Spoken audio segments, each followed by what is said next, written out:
Halo Sobat Brandly, di video kali ini kita akan coba untuk menyelesaikan permasalahan tentang muatan listrik. Nah, jadi di kasus kali ini itu ada sebuah elektroskop. Jadi yang pertama dia tidak saling menjauh kaki-kakinya. Kemudian ketika didekatkan dengan benda A, yaitu adalah bagian kepala elektroskopnya, ternyata kaki-kakinya kemudian saling menjauh.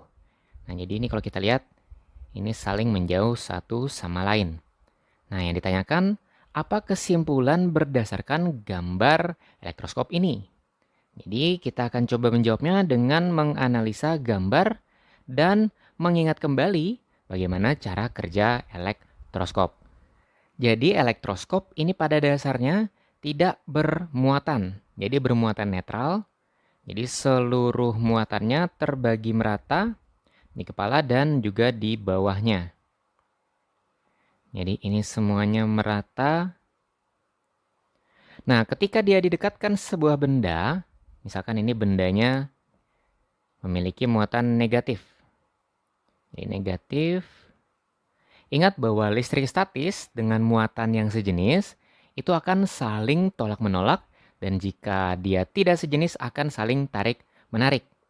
Dan karena ini muatannya misalkan negatif, maka muatan positifnya akan tertarik. Jadi di sini di kepala elektroskopnya ini semuanya akan positif karena tertarik dengan negatif dan elektron yang negatif atau muatan negatifnya itu semuanya bergerak ke bawah. Jadi dia terkumpul di kaki-kakinya sehingga kedua kaki-kakinya ini akan menjadi muatan negatif. Dan ingat karena dia saling sejenis, negatif dan negatif antara kedua kakinya, maka dia akan tolak menolak. Nah, ini adalah prinsip kerja dari elektroskop. Dan berdasarkan gambar kita kali ini, terlihat bahwa kakinya tolak menolak setelah diberikan benda atau didekatkan benda bermuatan negatif. Sehingga pada kakinya tolak menolak, jadi cukup menentukan bahwa A atau benda A ini bermuatan negatif. Karena dia membuat kaki-kakinya pada elektroskop itu saling menjauh atau tolak-menolak. Jadi cukup jelas di soal kita kali ini jawabannya itu adalah opsi yang B yang menyatakan bahwa benda A bermuatan negatif